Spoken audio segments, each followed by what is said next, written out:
सभी को नमस्कार। स्वदेव भूगोल परिवार में आप सभी विद्यार्थियों का स्वागत है और उम्मीद है आप सब लोगों की तैयारी बहुत अच्छी हुई है और जो समय बचा है उसमें आप अच्छे पढ़ रहे होंगे, एकदम शांत चित्त और मन से, ठीक है ना।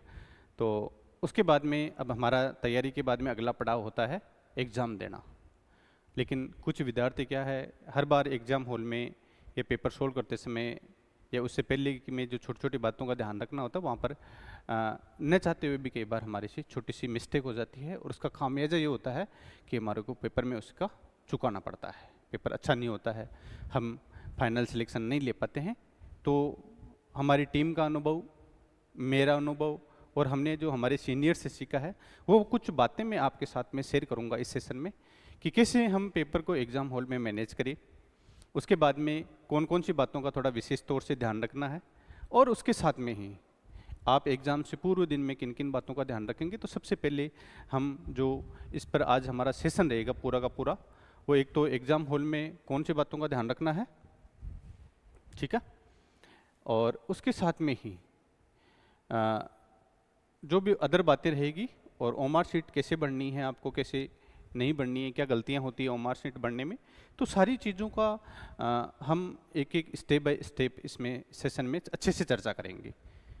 लेकिन इससे पहले जो जिनका अगर हम बात करें एग्ज़ाम से पूर्व है, आपको कौन कौन सी बातों का थोड़ा विशेष तौर से ध्यान रखना है।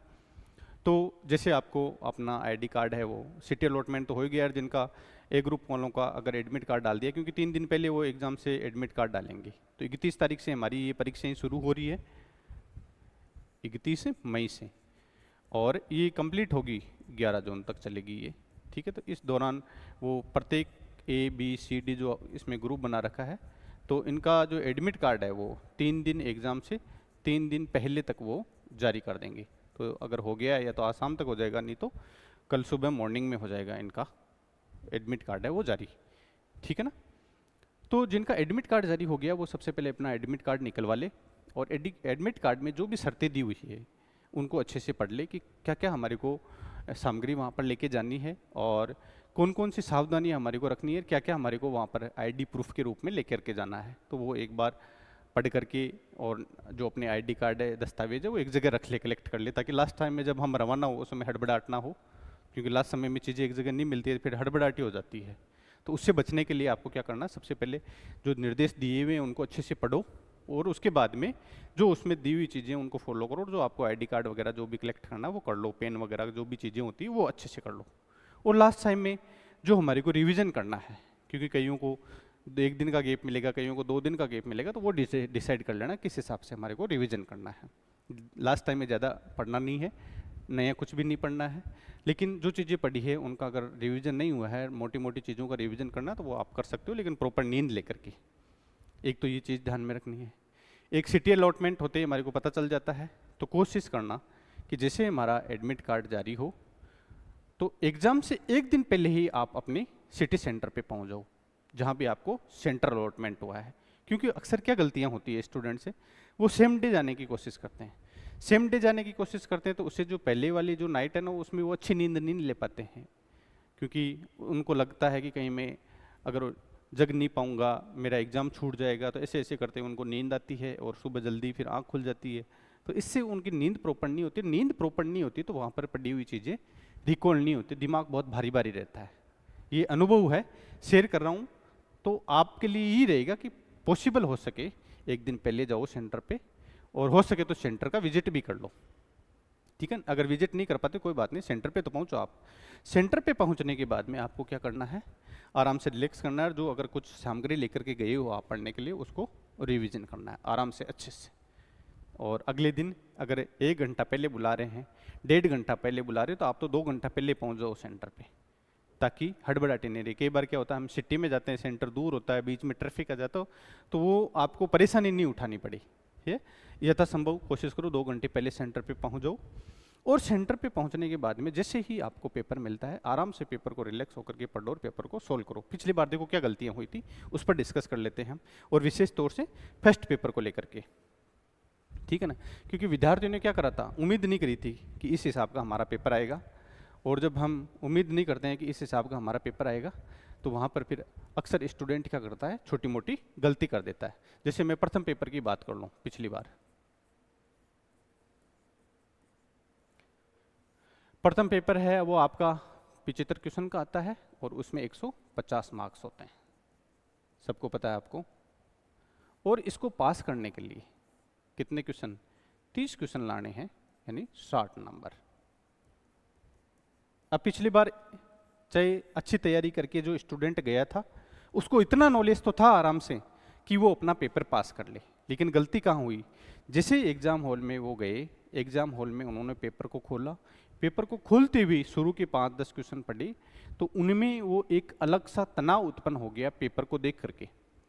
क्योंकि हम जो अपेक्षा करके एग्जाम हॉल में जाते हैं वैसा पेपर मिल नहीं पाता है, कई बार पेपर का लेवल और स्टैंडर्ड हर बार थोड़ा बहुत बदलता रहता है। तो ये चौंकाने वाला पेपर मिला था, क्योंकि मैंने भी पेपर देखा था, एक अच्छे लेवल का जो कम क्वेश्चन आते थे, कूट वाले, मिलान वाले, वो क्वेश्चन अब की बार डाल दिए, पेपर को थोड़ा लेंथी बना दिया, क्योंकि पेपर को पढ़ने में बहुत समय लग रहा था। स्टूडेंट हड़बड़ा गए, तनाव में आ गई। तनाव में आने के बाद में उन्होंने गलतियां ये करी कि जो इजी क्वेश्चन आ रहे थे, पेपर में थे, वो भी वो अटेंड नहीं कर पाए, या फिर उसकी डर की वजह से उन्होंने छोड़ दिया। क्यों? क्योंकि पेपर उन्होंने अपेक्षा नहीं करी थी कि ऐसा आ जाएगा। तो अब की बार आपको क्या सावधानी रखनी है, पेपर चाहे कैसा ही आए, आपको घबराना नहीं है पेपर को देख करके। अगर ये करने में कामयाब हो गए तो मैं दावे के साथ मैं कह सकता हूँ, जिसने अच्छी तैयारी करी है आराम से वो 30 से प्लस नंबर ठीक कर देगा। इतने पेपर में गुंजाइश होती है, तो अगर ये गलती नहीं करता है तो, क्योंकि ये गलती करने पर चीज़ें रिकॉल नहीं आती है, घबरा जाता है, जो वहाँ पर डिसीजन लेना होता है वो ले नहीं पाता है, क्योंकि दिमाग तो चौक हो जाता है, प्रॉपर चीज़ें रिकॉल नहीं होगी तो हम पेपर को अच्छे से सोल्व नहीं कर पाएंगे। तो ये गलतियाँ करी, तो ये अब की बार नहीं करनी है। पेपर चाहे किसी स्तर का, ये हो सकता है शुरू में जो 10-15 क्वेश्चन है वो टफ लगे, उसके बाद में इजी क्वेश्चन लगे। कईयों को मैथ रीजनिंग नहीं आती तो कोई बात नहीं, हिंदी कर लो, राजस्थान का भूगोल कर लो, इतिहास कर लो, पॉलिटिकल के क्वेश्चन कर लो, करंट के क्वेश्चन कर लो, साइंस वाले क्वेश्चन कर लो, और मैनेजमेंट, साइकोलॉजी के बहुत सारे विकल्प होते हैं जहाँ पर हम पासिंग नंबर आराम से ले आ सकते हैं। और पिछली बार ये था कि जो फर्स्ट पेपर में पास हो रहा था, सब्जेक्ट अगर एवरेज था तो भी उसका फाइनल सिलेक्शन हो रहा था। ये गलती आपको अब की बार नहीं करनी है। फर्स्ट पेपर में जितना आपने पढ़ा है, कोशिश करना अभी जो लास्ट का समय बचा उसमें ज़्यादातर समय आप अपना 70-80% फर्स्ट पेपर को दो, जिनका वीक है, तो वो वहाँ पर आराम से रिवीजन कर लेगा और पेपर को अच्छे से सोल्व कर लेगा बिना घबराए हुए। ठीक है, अगर हो सकता है शुरू में ज़्यादा इजी क्वेश्चन लगे तो भी आपको ज़्यादा एक्साइटेड नहीं होना है, क्योंकि घबराहट और खुशी दोनों परेशान करती है एग्जाम हॉल में। खुशी में हम क्या करते हैं, कई बार खुशी में पेपर को पूरा नहीं पढ़ पाते हैं। पूरा नहीं पढ़ पाते तो फिर होता क्या है, होता ये है कि हम पेपर को पढ़ नहीं पाते, लास्ट में है कि नहीं है, सत्य असत्य कथन, छोटी माइनर मिस्टेक होती है और उसको हम नेगलेक्ट कर देते हैं, टिक कर देते हैं, फिर वहाँ पर आकर के मिलाते हैं, अरे प्रश्न में तो ये पूछा हुआ था, हमने पूरा प्रश्न नहीं पढ़ा, इसकी वजह से ये हमारा जो क्वेश्चन है वो गलत हो गया। तो विशेष तौर से प्रश्न को आपको पूरा पढ़ना है, आराम से 2 बार पढ़ना है, उसके बाद में ही पेपर को सोल्व करना है। समय मिल जाएगा इतना, क्योंकि इसमें लगभग आपको अगर बात करें तो 90 मिनट का समय मिलता है, और 10 मिनट की बढ़ने के लिए तो लगभग 100 मिनट का समय मिलता है, तो सफिशिएंट समय होता है पासिंग अच्छे नंबर लाने के लिए। कई बार ये भी हो जाता है हम क्वेश्चनों में उलझ जाते हैं पहले वाले पेपर में, तो उलझना भी नहीं है, कोई बात नहीं, क्वेश्चन नहीं आ रहा तो स्किप करो, अगला वाला क्वेश्चन अटेंड करने की कोशिश करो, उसको राउंड कर दो, समय मिलेगा तो देख लेंगे। नहीं तो हम अगर ज़्यादातर समय 5-5, 10-10 मिनट एक एक क्वेश्चन में लगे रहते हैं, आंसर नहीं निकल पाता है, कैलकुलेशन में लगे रहते हैं, बाद में पता चलता है कि थ्योरी वाले क्वेश्चन छूट गए हमारे, तो ये गड़बड़ी भी वहाँ पर नहीं करनी है। एक हम क्या करते हैं, शुरू में ही एक दिमाग में एक चीज़ बैठा करके जाते हैं कि 75 क्वेश्चन में से मेरे को 65 क्वेश्चन करने हैं, कई सोचते हैं 70 क्वेश्चन करने, कोई सोचता है 50 क्वेश्चन करने, कोई सोचता है 55, 65, 67 क्वेश्चन करने, इतने तो करूँगा ही तभी तो मैं मेरिट में शामिल हो पाऊंगा। ये वाली गलतियाँ पिछली बार जो बच्चे करके गए थे ना, क्योंकि पिछली बार पेपर इतना ईजी नहीं था कि आप सारे के सारे क्वेश्चन अटेंड कर लो, ये 80-90% क्वेश्चन पेपर अटेंड कर लो। पिछली बार पेपर ये था कि 70% तक जो बच्चा अटेंड कर रहा था आराम से, जो जिनको क्वेश्चन आ रहे थे, जिनको सही थे, तो वो पेपर आराम से उसमें 60% नंबर ला रहा था। तो ये जो हमारी एक धारणा होती है ना, घर से हम बना करके जाते हैं कि इतने सारे क्वेश्चन अटेंड करने, ऐसी धारणा आप नहीं बना करके जाओगे। ये धारणा कहाँ बनाओगे, पेपर हॉल में बैठने के बाद में, एग्जाम हॉल में बैठने के बाद में आप पेपर का लेवल देख करके बनाओगे। कि पेपर का लेवल किस स्तर का है, मेरे को कितने क्वेश्चन आ रहे हैं और मेरे को कितने क्वेश्चन इसमें करने की आवश्यकता है। ये अगर कोई स्टूडेंट, अगर विद्यार्थी करने में, अगर सोचने में वहाँ अगर तय कर लेता है, डिसीजन ले पाता, तो वो जो चयनित वाली लिस्ट है उसमें ऑलमोस्ट शामिल हो जाता है। ठीक है, तो ये जो धारणा होती है ना इतने क्वेश्चन करने हैं, ये आप घर से नहीं बना करके लेके जाओगे, ये वहाँ एग्जाम हॉल में बैठ करके ही डिसाइड करोगे आप। ठीक है ना, तो इस बात का भी विशेष तौर से ध्यान रखना है। और जो कोशिश करना, जिनकी मैथ्स और रीजनिंग वीक है, वो फर्स्ट पेपर में थ्योरी वाला पार्ट पहले सोल्व करें और मैथ रीजनिंग वाला बाद में करें। क्योंकि कई बार क्या होता है, हम उलझ जाते हैं क्वेश्चनों में, समय नहीं निकाल पाते हैं फिर थ्योरी वाले पेपर के लिए। थ्योरी वाले पेपर में आप बिल्कुल जल्दी स्पीडली भी सोल्व कर सकते हो, क्योंकि जो आता है वो दिख जाता है, जो नहीं आता है उसको क्रॉस करो और फिर बाद में बचा हुआ समय वहाँ पर लगा दो। तो ये वाली गलती आपको नहीं करनी है। और जिनकी मैथ रीजनिंग अच्छी स्पीड से कर पाते हैं, वो अपनी सीक्वेंस से क्वेश्चनों को अटेंड कर लेना।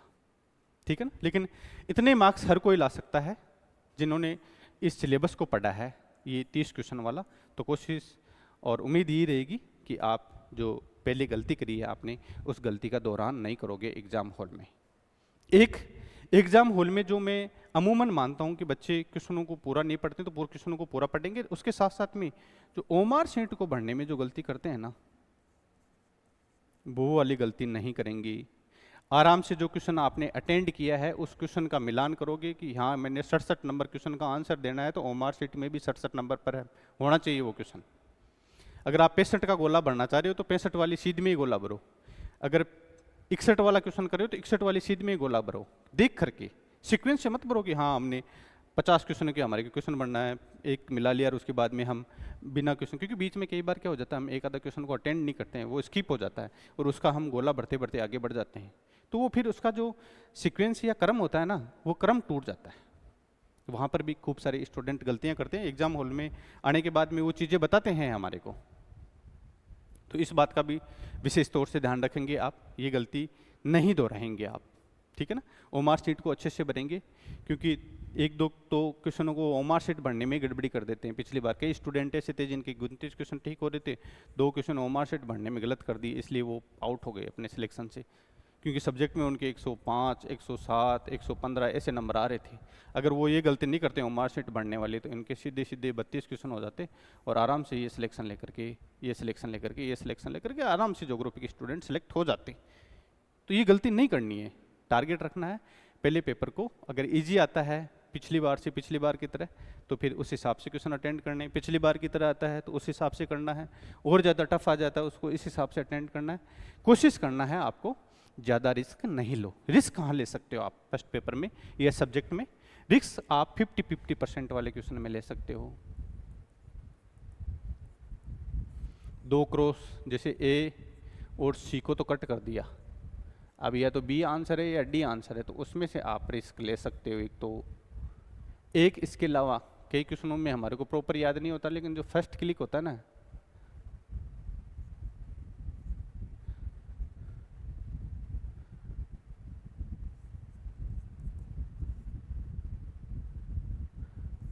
क्लिक, ठीक है, मीनिंग देख लेना, कई बार 19-20 हो जाए तो।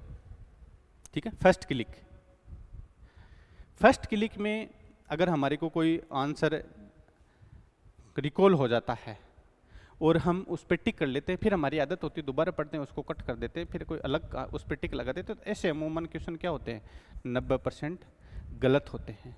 क्योंकि फर्स्ट क्लिक वाला 90% सही होने की संभावना रहती है यहाँ पर।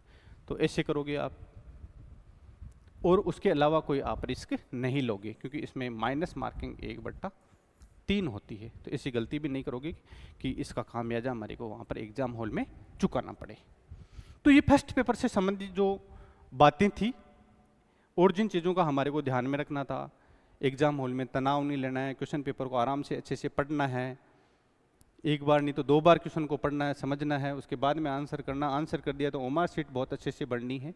अगर इन बातों को आप सफल तरीके से वहाँ अप्लाई कर देते हो, तो आप यूँ मानो 90%, 95% आप इस कंपटीशन की लड़ाई में औरों से आगे हो। अगर यहाँ गलती नहीं करते हो तो, चाहे आपने पढ़ा थोड़ा बहुत 19-20 कमी हो और उससे, लेकिन ये गलती नहीं करते हो तो आप आगे निकलोगे। ठीक है, अब इसके बाद में स्टूडेंटों का एक क्वेश्चन तो सर पढ़ करके जाते हैं, उसको घर पे आके देखते हैं, तब तो लगता है कि ये सही हो जाना चाहिए, लेकिन एग्जाम हॉल में सही क्यों नहीं होता है क्वेश्चन? वो इसीलिए नहीं होता है क्योंकि एग्जाम हॉल में आप थोड़ा सा तनाव लेते हो और जो डिसीजन लेना होता है वो नहीं ले पाते हो। आप क्या घर पे आने के बाद में तो एकदम रिलैक्स हो जाते हो बिना तनाव के, तो और आपको सही आंसर दिख जाता है। एग्जाम हॉल में थोड़ा बहुत प्रेशर रहता है तो हम उतनी चीज़ों को अच्छे से रिकॉल नहीं कर पाते, वहाँ पर छोटी छोटी एरर की वजह से उस क्वेश्चन को गलत कर देते हैं। चाहे वो कोट वाले क्वेश्चन हो, मिलान वाले क्वेश्चन हो, को तथ्य छूट जाता हो, तो ऐसी गलती नहीं करनी। एग्जाम हॉल में बिल्कुल तनाव मुक्त रह करके ही पेपर देना है, रिलैक्स होकर के, जैसे घर पे देते हो आप उस हिसाब से। अगर कोई ये करने में सक्षम हो जाता है तो आराम से वो यूँ मानो परीक्षा में आप और उसे आगे रहोगे, ठीक है ना। ये कारण होता है कि आपका पेपर वहाँ पर ठीक नहीं हो पाता है। तो ये मेन फर्स्ट पेपर को लेकर के थी। एक दिन पहले सेंटर पे जाना है, मुख्य मुख्य जो बातें आपको ध्यान में रखनी है उनका जिक्र कर लिया है। अब हम जिक्र कर लेते हैं इसमें सेकंड पेपर को लेकर के, कि सेकंड पेपर में आपको इसमें क्या ध्यान में रखना है। अगर हम बात करें सेकंड पेपर की, जैसे अगर कोई भूगोल का विद्यार्थी है तो भूगोल के विद्यार्थी के लिए जो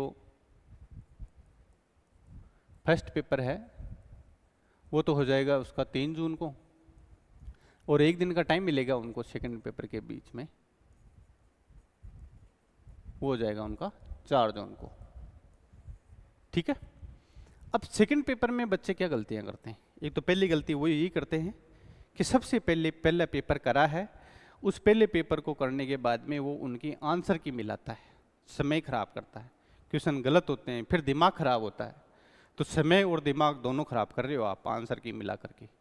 तो सबसे पहला काम यही करना है कि जो फर्स्ट पेपर आप दिए हैं उसको आपका सेकंड एग्जाम होने के बाद में ही मिलाना है। पेपर दिया न तो किसी से डिस्कस करना है, नए पेपर को आपको क्या करना है, किसी को दिखाना है। पेपर चुपचाप लाओ और ऐसी जगह रख दो जो किसी को दिखे नहीं, आपको इन्हें दिखे। आप अपने नेक्स्ट पेपर पे जो छोटी मोटी चीज़ें रिवीजन करनी है तो रिवीजन करो, या फिर रिलैक्स होकर के आराम से घूमो। क्योंकि पिछली बार क्या करी थी, बच्चों ने आंसर मिला लिए थे, पास नहीं हो रहे थे, तो दिमाग खराब हो गया था। अच्छे अच्छे भूगोल के विद्यार्थी थे जो सेकंड पेपर में भी बेड़ा गर्क करके आ गए। वो पूछा क्या रहा सर, फर्स्ट पेपर ने दिमाग खराब कर दिया। तो भाई क्यों करा आपने दिमाग खराब? में तो पिछली बार भी सेशन लिया था एग्जाम से पहले और बच्चों को बातें बताई थी कि ये मत मिलाओ आप। तो आपको पेपर मिलाना नहीं है, नेक्स्ट पेपर को डाटा वगैरह पढ़ना है तो रिवीजन करो, अदरवाइज रिलैक्स होकर के अगला पेपर दो आप अच्छे से।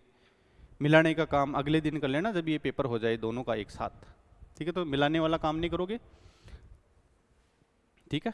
उसके बाद में सेकंड पेपर में देखो आपके 150 क्वेश्चन रहेंगे और 300 नंबर का रहेगा, और इसमें समय आपके पास 3 घंटे रहेंगे और 10 मिनट जो वो एक्स्ट्रा देते हैं ये 5वां गोला भरना कर लिए। इस 5वें गोले का भी जिक्र करेंगे हम। अब इसमें आपको क्या करना है, आपको लग जाएगा फर्स्ट पेपर देते ही कि हाँ भाई ठीक है मैं यहाँ तक तो टिक जाऊँगा। जो ईमानदारी से तैयारी करते हैं उनको अंदाज हो जाता है पेपर टिक करते हुए। अगर 50 क्वेश्चन करें, 10 क्वेश्चन गलत भी हो जाएंगे, 3 और माइनस मार्किंग कर दो तो 37-38 तक तो रुक ही जाएंगे। तो उसको मोटा मोटा आइडिया हो जाता है फर्स्ट पेपर को लेकर के। अब उसको सेकंड पेपर में कितना उसने पढ़ा है, क्या परफॉर्म करिए, उसी के आधार पर उसको क्वेश्चन पेपर अटेंड करना है, ठीक है। अगर मैं आपको उदाहरण दे दूँ, ज़्यादा बड़ी भारी बात नहीं है। पेपर आते ही मैंने पिछली बार कहा था कि भाई 105 तो अधिकतम है। अगर जिसका फर्स्ट पेपर पास ही है ना और 105 सब्जेक्ट में आ रहे हैं वो ग्रीन पेन का हकदार है। ये तो अधिकतम बताया था, और न्यूनतम मैंने बताया था। टेलीग्राम पे जाकर के देख लेना, एग्जाम के एक दिन पहले, एग्जाम के एक दिन बाद में मैंने बता दिया था ये मोटा मोटा आंकलन। और दूसरा ये कहा था भाई न्यूनतम जाए तो 95 क्वेश्चन तक जा सकती है अगर फर्स्ट पेपर पास है तो। इससे ज़्यादा मेरे को मेरिट कहीं नज़र नहीं आ रही है। वो क्यों बताया था? क्योंकि एक कैलकुलेशन कर ली थी। ऐसी कैलकुलेशन आपको करनी है पेपर देने के बाद में, बिना आंसर की मिलाई कि मेरे फर्स्ट पेपर में तो इतना हो रहा है, सेकंड पेपर में मैं इतना ले लेता हूँ। अगर मैं अब की बार ही बता दूँ आपको, चाहे ज्योग्राफी में आपकी कितनी सीटें हों, अगर 30 से 35, अगर पिछले स्तर के पेपर रहते 30 से 35 क्वेश्चन तक अगर यहाँ तक कर पाते हो, और 100 से 105 क्वेश्चन तक अगर यहाँ कर पाओगे आप, तो यकीन मानो आपका अंतिम चयन हो जाएगा, चाहे किसी भी कैटेगरी का हो। ये अधिकतम है।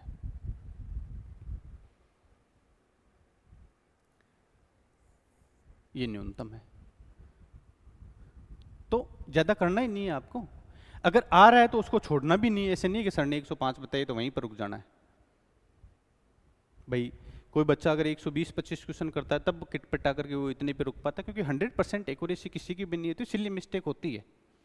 लेकिन ऐसे भी नहीं कि सर ने बोल दिया 125 क्वेश्चन करने तो रिस्क ही ले लो उसमें, क्योंकि पेपर का स्टैंडर्ड लेवल तो देखना पड़ेगा ना वहाँ पर। ये तो मैं पिछले स्तर का पेपर आ रहा है उसके हिसाब से बता रहा हूँ। अब आपकी बार आपका पेपर का स्तर कैसे आता है वो तो एग्जाम हॉल में आपको पता लगेगा, आप उसके आधार पर डिसाइड करोगे, एक अनुमानित मेरिट निकालोगे, उसके आधार पर पेपर करोगे, और उसके पेपर के आधार पर, ऐसे भी नहीं कि बहुत कम कर दो और ऐसे भी नहीं कि बहुत ज़्यादा कर दो। एक लेवल पेपर का देखते हुए आपको क्वेश्चनों की संख्या डिसाइड करनी है। ये मैंने बता दी, ये पिछले स्तर के आते हैं, तो इतने अगर कट पिटा करके क्वेश्चन ठीक हो जाते हैं आरपीसी की से, तो उसका फाइनल चयन हो जाएगा आपकी बार भी। अगर स्तर पेपर के दोनों के पिछली बार थे वैसे के वैसे ही आ गए तो ठीक है। तो सेकंड पेपर में भी आपको चाहो तो आप 1 या 2 राउंड कर सकते हो इसमें। फर्स्ट राउंड,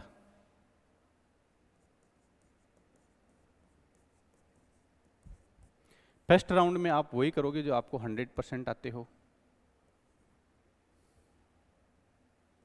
और सेकंड राउंड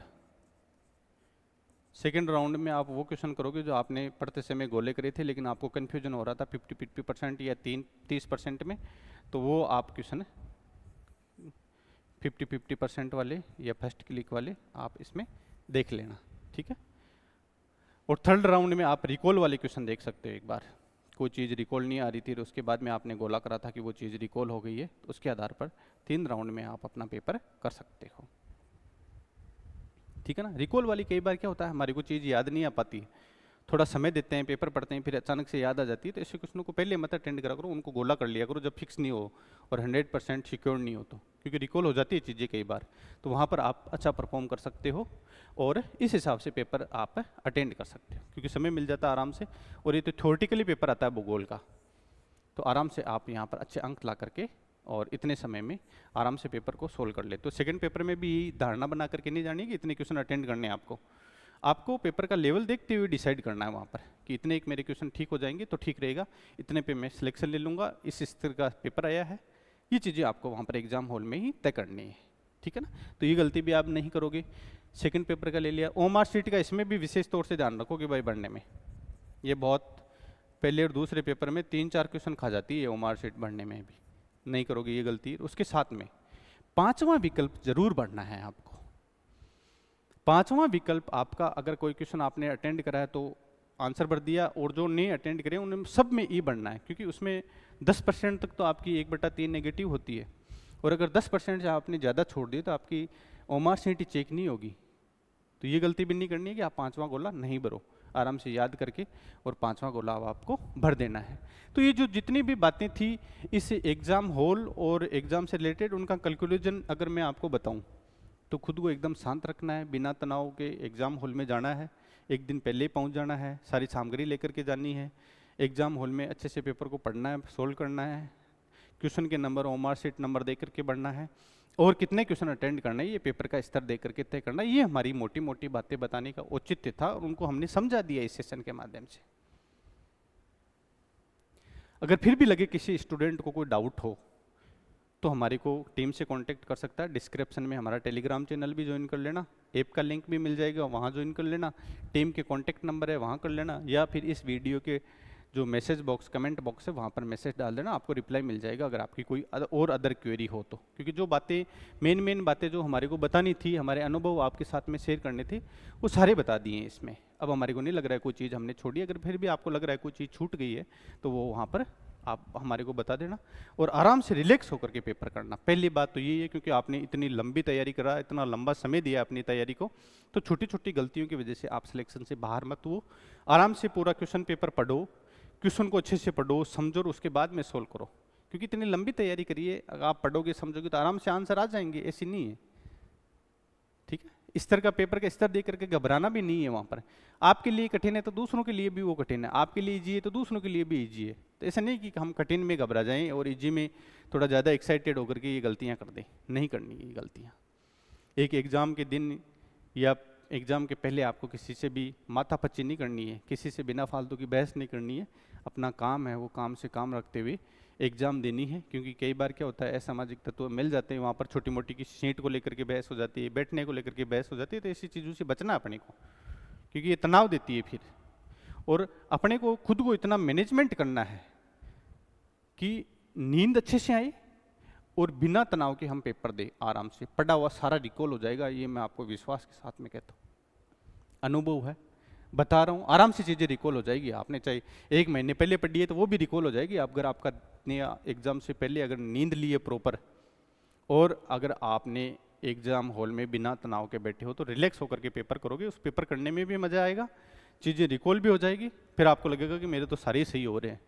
तनाव में रहोगे तो कई बार छोटी छोटी एक स्टूडेंट का अगर उदाहरण दे करके बताऊं तो ड्यूरेंट रेखा जो भारत और अफगानिस्तान के बीच में होती है, अगर तनाव होता है ना, तब सिलेक्शन तो हो गया था विद्यार्थी का, लेकिन वो फिर उसको बांग्लादेश करके आया था, हाँ, कि ड्यूरेंट रेखा बांग्लादेश के साथ में लगती, क्योंकि वो दिमाग चौक हो जाता है उस समय। हम वो चीज़ें, अफगानिस्तान भी बांग्लादेश दिखने लग जाता है।